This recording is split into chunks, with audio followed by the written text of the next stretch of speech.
Well, we got a bunch of CDL news that has dropped in the last couple days. Everything from where potential events are going to be to teams rebranding to some roster news. So we're going to cover it all in this video so you can get up to date. And we're going to start off here with potential event locations because we got an article from Insider Gaming talking about where there might be some events coming into next season for BO7. For one, there's potentially going to be an event in the UK, specifically looking like it's going to be in Birmingham as early as March 2026. So this would be one of the earlier events, probably like a major 2, major 3 range, potentially a UK event, which would definitely be pretty sick. And there's also potential for an event in Paris that is looking like it would be most likely to be the last major before champs, which I think would be sick. The last major before champs is one of the best places to hype up champs, right? Paris major, I think would just go crazy. If you see any of the events that have been held in France previously, those fans go nuts. And obviously with the Gentlemates, I definitely think this would be the perfect way to kick off towards the end of the season. And then they also go on to say that the season opener is looking like it's going to be in Toronto, and then it even says specifically not in Kitchener. So potentially major 1 in Toronto, major 2 or 3 in Birmingham,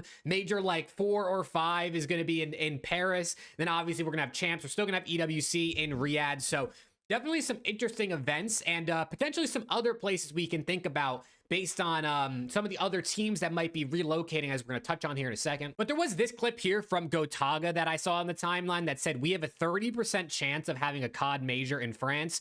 I don't know if this is like one of those tactics that, you know, like owners and streamers would do where like they play it down so to try and not get people to believe in it, and then when it happens everyone can be hyped. So maybe he's just sort of fibbing a little bit here and there's more than a 30% chance, or maybe he's telling the truth and we're gonna have to wait and see. But a COD major in France, specifically in Paris, I just think would be super dope. And then Easy Mac had a little tweet here that had a little bit more information. He said Hex said Optic applied for 2 events, and plus there's some other rumors about events. So if Hex is applying for 2 events for Optic, obviously one of those I'd imagine is going to be in Dallas and Allen, where we've had events the last couple of years. But also we know Hex and Optic have wanted to host a Chicago event for a long time, right? Since the inception of the CDL. So if those are 2 other potential locations, I think the Dallas one will almost definitely happen. Even maybe DreamHack Dallas could be another thing again, or another DreamHack event at some point. But definitely, I mean, something in England, something in France, something in Toronto, something in Texas, or maybe even Chicago, maybe even Vegas, as we're going to touch on here in a second, could be some spots to look out for. And speaking of Vegas, FaZe is potentially rebranding to Vegas, as well as the Vegas Falcons have moved from Vegas to Riyadh. First of all, for the Falcons, they announced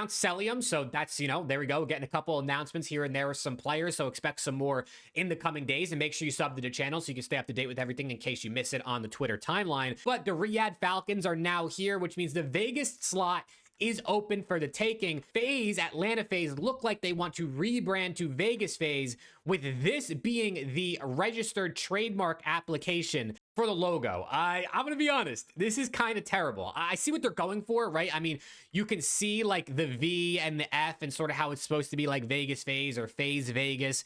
This kind of just looks like the square root symbol for all my mathematicians out there. Anyone who remembers doing that in school. It's not my favorite logo. I think the Atlanta FaZe logo is way better. I don't think Vegas FaZe or like Las Vegas FaZe is a bad name. I'm not really feeling this logo too much. You let me know what you think about that in the comments. And then we also got a new logo here potentially for G2 Minnesota G2, whatever it's gonna be called. Obviously G2 owns the rocker. They have for a couple years now. There's been some rumors about them wanting to rebrand. It looks like it's potentially going to be happening. I mean, this is just the G2 logo with like that slit that the rocker logo had across its one eye, as you see on the 2 there. So a little bit of a combo there, kind of mixing the colors as well. It's pretty simple. I don't really mind it. It's not really, I mean, the rocker logo I actually think was fire, so definitely a downgrade. And then as Jacob Hale says here, all of the original CDL franchises we had in the first year are going to be gone after this season, right? I mean, we already know Huntsman, Empire, Mutineers, London Royal Ravens, LAG, Subliner, Optic Gaming, Paris Legion, Seattle Surge. All of those have already either rebranded, left, sold, or just kind of moved. Atlanta FaZe potentially heading to Vegas, Minnesota Rocker potentially changing to Minnesota G2, and then Toronto Ultra changing to Toronto Koi or something along those lines. So every single team from the original season going to be out now, which is kind of sad, but also like, I mean, we see rebrands every year, so I'm not really surprised. But now to talk a bit more about rosters and the actual roster mania news, Rocker are looking like they want to bring in Kremp, Gwyn, and Skies to pair alongside Estriel for their team next season. It would be Estriel and Kremp as a sub duo, with Gwyn playing the flex, which he tweeted out earlier this year when he's a free agent that he's open to flexing, and then Skies as their main AR. I think like This is a team that you don't really probably expect too much from in terms of how they're going to compete against the other teams we know or at least have rumors for with those top 5, top 6 X-esque rosters. This is the team to me that's like probably like 8 through 10 on paper, like maybe squeaks in the champs, maybe misses out on champs, could potentially make a roster change at some point. I wouldn't be surprised. I think all these players can be good, but it's just going to be tough to kind of compete with the teams we already have. I mean, you can let me know what you think about this team in the comments as well, where you sort of think they might place.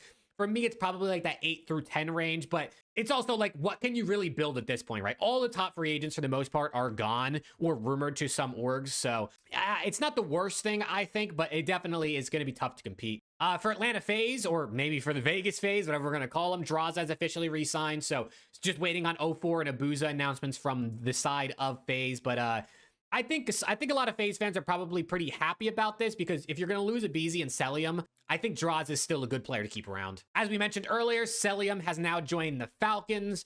So Cell, we obviously know Pred and Exnet are there. And then it's looking like Kismet is their 4th, or at least that was the most recent rumors. That's a team that I think has some high upside, especially if Exnet plays really well. But also, if Exnet's still not ready to compete at that level, this could be a team that, like, yeah, I think would be competitive and definitely probably makes champs, but they're not going to compete with the likes of Thieves or Optic, or, I mean, even FaZe or Gentlemates or Koi in that matter, at least in my opinion. And then lastly, very, very big grain of salt here, I just wanted to bring up because, like, why not, right? This is a COD community. Goes with Hope here says there's a chance that COD moves up its release date for BO7.